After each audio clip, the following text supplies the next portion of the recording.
Hi, I'm Rob Wolf, Director of Communications at the Center for Court Innovation, and I'm at Community Justice 2012 in Washington, D.C., and I'm speaking to various people who are here in attendance and presenting, and right now I'm going to take a little time to talk to Jim Burack, who is the town administrator and also the chief of police in Milliken, Colorado.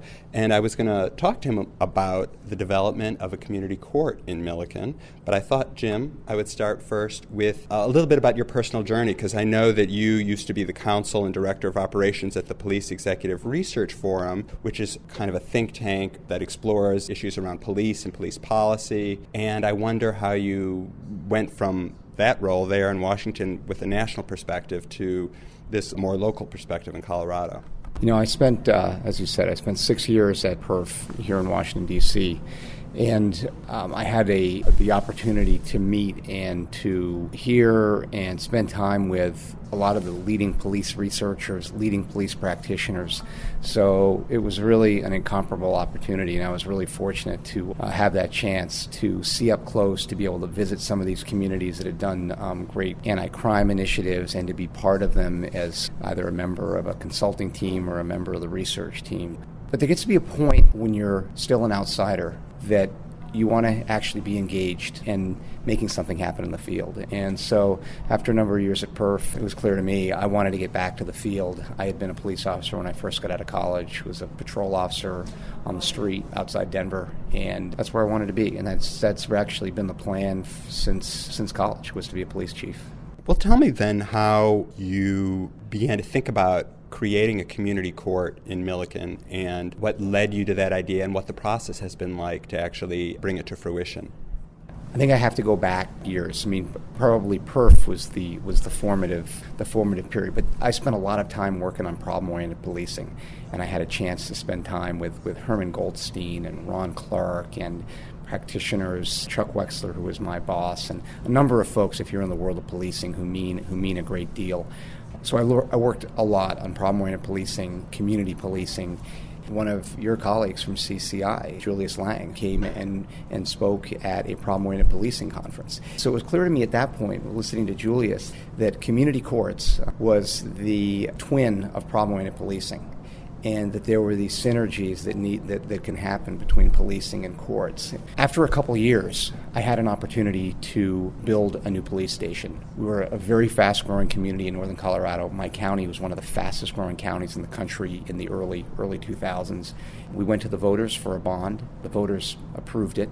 And I think early on, I recognized I wanted to build a building which tried to incorporate all of these strands of police innovation: community policing, problem-oriented policing, CPTED, or crime prevention through environmental design. And my impulse was, we need to build a courthouse into it. After we talked through it, we were going to build a courthouse into it and figure out how we can make, at the municipal level, at the very lowest level sort of the criminal justice system, how we can get the police and courts to cooperate better. And that was really that was the genesis of it. So it sounds like you're making a connection between the architecture of the space and the actual practical relationship the court system and the police have, or you hope that they will have. No, I think that's exactly correct. You've put it better than I. I think that design has an impact. It sends a message both to the defendants and folks who are participating in the justice system at the local level, and it sends a clear message, I think, to the officers and the participants that we believe in problem solving and prevention. The beauty of it is that you can design this, what's effectively a neighborhood-based police and court for this clearly defined geographic area, and deliver service on a personal retail basis, where there's a high level of accountability, a high level of knowledge by officers about the community and about the customers and the families and the business we serve.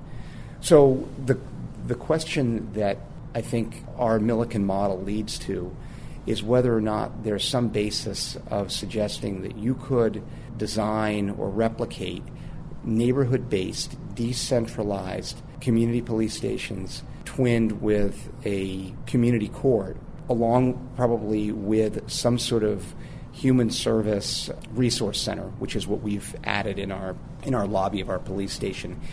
I think it's a theory worth trying.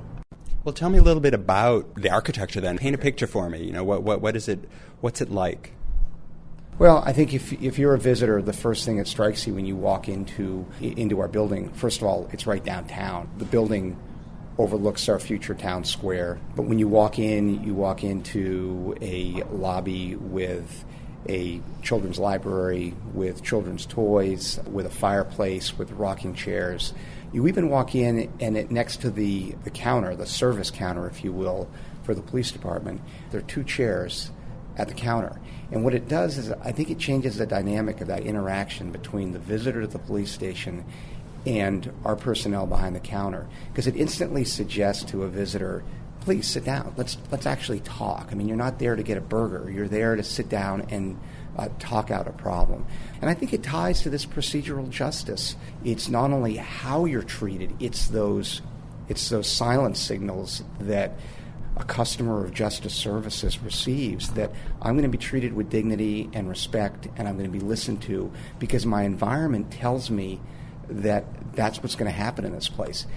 We put a lot of glass on the outside of the courthouse.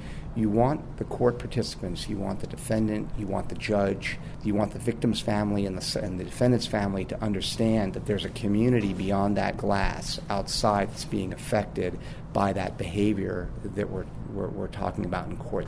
And we wanted to reflect a sense that we might do restorative justice in the courtroom, so we have a circular design in the center of the room, so that if we do conferencing or healing circles, that there's some way that we reflect that tradition that we hope at some point to start. So tell me about introducing this idea of a community court and even some of the community policing ideas that you've brought to Milliken. Have you found any kind of culture clash or any challenges or obstacles?